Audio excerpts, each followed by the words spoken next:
Hello, Brandon Seifert, co-founder of Atomos Nuclear in Space. So modern nuclear physics got its start at about the same time that Tsiolkovsky's early work on rocketry did. Both areas had, and still have, really grand visions for their futures, which seemed to be becoming a reality in the 60s and the 70s for a while. And at that time, space and nuclear actually converged, with a lot of time and money going into nuclear spacecraft and propulsion programs, from NERVA in the 60s to Westinghouse's astronuclear labs up through the 80s. And then you also had the Prometheus program in the mid-aughts, all the way up to today with NASA's Kilopower project. Space nuclear is going through something of a renaissance. With rapidly developing commercial, civil, and military interest in further expanding and cementing our presence in space, the demand for high power, extended longevity, and scalable space architectures is only going to grow. Nuclear power and space transportation are made for each other. Nuclear technologies enable entirely new space-based transportation business models that can cost-effectively serve every existing class of spacecraft. Nuclear technologies have been successfully used in space operations since 1965, when America flew its first space nuclear fission reactor on board a satellite. What we need now and moving forward are modernized and robust in-space power and transportation solutions on which to build the greater space economy. Companies capable of leveraging, is this going? Oh, you guys got my computer to work. Oh, perfect. Thank you. Companies capable of leveraging the scalability and superior performance of nuclear power technologies will enable themselves and their customers to outperform competitors, whether they are in commercial markets, on scientific expeditions, or performing military operations. Nuclear electric power and propulsion, the coupling of a reactor with electric thrusters, significantly enhance spacecraft capabilities to move faster and more efficiently, carry more, and operate longer than any other publicly known spacecraft in existence today. High-performance, high-efficiency electric propulsion technologies are what set the stage for our particular system. It's kind of the baseline where the equation starts. But to reach our target performance and efficiency levels, we need to operate at very high power levels, orders of magnitude more than what an average spacecraft is designed for today. As such, we're developing a suite of space-rated, durable, long-life subsystem technologies that enable the safe generation, management, and distribution of high levels of power within a spacecraft. We're developing nuclear electric power and propulsion systems in partnership with some of the most successful terrestrial, nuclear, and electric propulsion companies, and are aligning ourselves with leading universities and a new government space nuclear program. Using commercially available, non-weaponizable, low-enriched uranium, the system that we're developing with our partners is safe, practical, and efficient for long-duration spaceflight. So Atomos will leverage the benefits of nuclear electric propulsion in our small fleet of spacecraft built to move other spacecraft. We operate as a step in the logistics chain, essentially providing last-mile delivery services for satellites.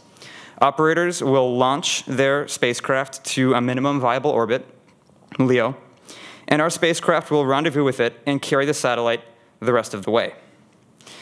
Atomos will provide precision placement of new orbital assets with some novel benefits, such as enabling operators to reach GEO from high-inclination launch sites. Atomos will also be able to recover misplaced satellites that didn't quite get to where they needed to be and will take them to their original destination. Additionally, we can provide environmental stewardship services. A report recently released by ESA found that around 90% of all payloads recently reaching end of life in the geo-protected region attempt to comply with the space debris mitigation measures. However, around 80% do so successfully. We can go into GEO, or any other Earth orbit for that matter, and remove hazardous satellites or massive objects that are incapable of removing themselves from the operational environment. We believe heavy-duty, long-duration space operations can only be enabled and sustained by a stable, scalable in-space transportation infrastructure. This strategic shift opens significant growth opportunities for launch providers and satellite operators, with leading market players leveraging diversified logistics paths and deployment models to maintain competitiveness and deliver new value to their customers. Our in-space transportation service is an extension of today's launch architecture focused on reusability and affordable and rapid access to LEO. We enable small launchers to serve customers interested in orbits beyond LEO, allow operators to reach orbits from launch sites they currently are unable to, eliminate the requirement for geosatellites to carry out their final transfer maneuver themselves, and open access to deeper space. Our nuclear electric spacecraft will be a critical part of the development of the cislunar economy, the first generation of our spacecraft being capable of flying customers to low lunar orbit and back 3 to 5 times before we would need to replace our propellant tank.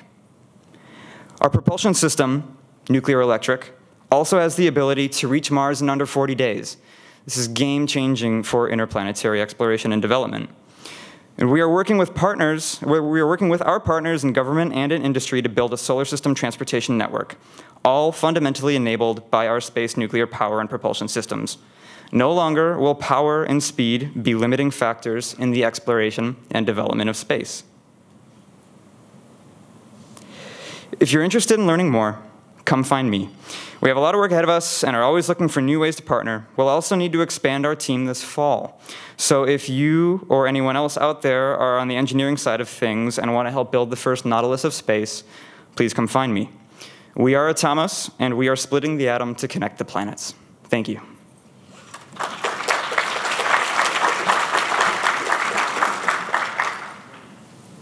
Any questions?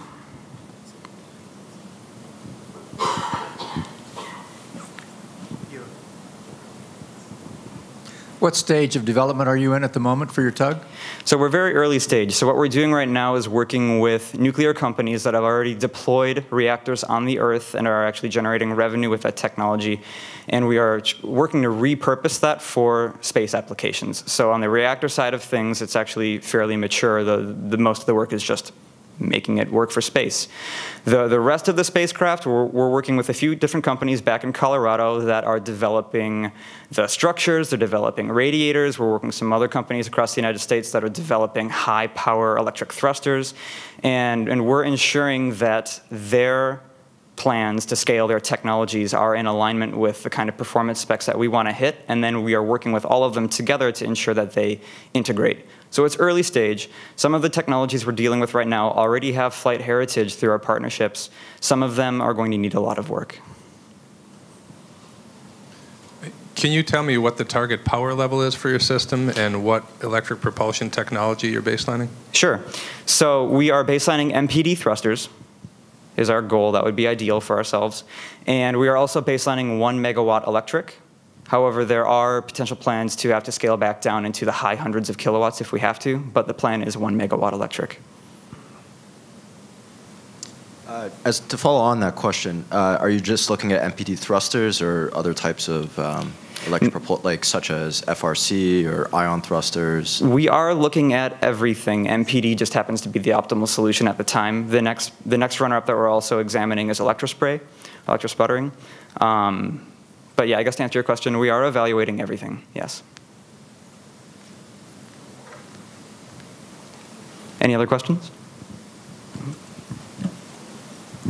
From my memory of recent, or not recent, but past missions that put something nuclear up into space, there was always concerns about potential launch failure or things like that. Have you had thoughts about that? Because I would think that could be a significant question for investment and such. Yes, so we've actively been talking with the FAA and the DOE and a few of the other agencies that are involved in this kind of process. And what's different about our spacecraft compared to historical nuclear spacecraft is, like I mentioned, we're using commercially available low-enriched uranium, non-weaponizable. And the reactor's not hot until we take it hot, and we don't take it hot until we're above a minimum safe orbit as dictated by United Nations guidelines. So if there were some kind of critical failure on the launch pad, the surrounding fallout would be no more radioactive than your toast because the actual reactor hasn't been started yet. Other questions? All right, well, I'm here all week. Oh, yeah?